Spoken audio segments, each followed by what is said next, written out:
Yeah, I'm glad you got that, because that's the whole point, isn't it? The art of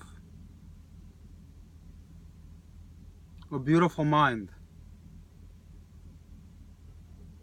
Isn't isn't the mind the seat, the origin of all creativity? Isn't isn't all art that we see, dance, music, culinary arts, technology, engineering, aren't those all arts of the mind? Aren't they all products of the mind? Like you say, when you learn to cook in the kitchen, you're learning. There's no learning that takes place without the mind. But we don't see that distinction. Like you said, it's interesting that you say that about the mind. But really, there's nothing that's separate from the mind, is there? If you're learning how to cook on the line, can you separate learning from the mind? So in that sense, you recognize it as a physical activity, so you feel as though you have just muscle memory. But muscle memory is nothing more than an extension of the mind in the body.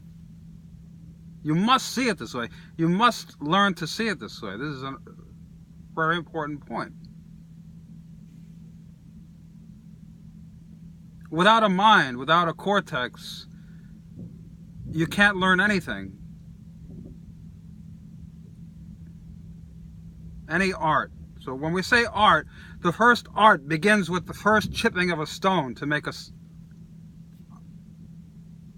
chopper.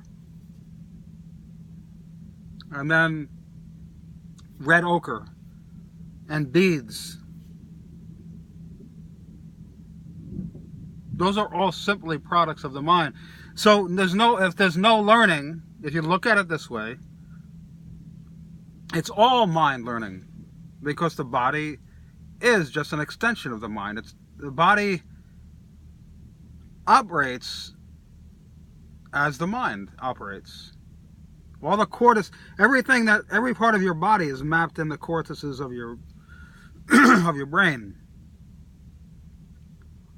So then, if you can learn simple tasks, relatively simple tasks, and more complicated tasks, keeping martial arts, cooking, dancing, drawing, painting, drafting,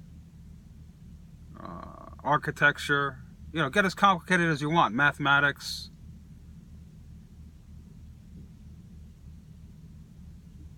Those are all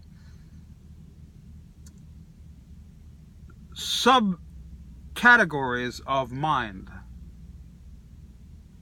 They're objects created by mind. So now, if you take those and put them all on one side, and you just focus on the mind and how it works, in other words, the mind, consciousness looking back on itself and examining and studying the nature of the mind and how it works and how to manipulate it, how to discipline it, how to control it, how to focus it, how to direct it, how to control it, wouldn't that be, by definition, the greatest art there is? Because it's through that capacity that we could achieve the greatness we have in technology and engineering and art. Isn't it? How can it be denied?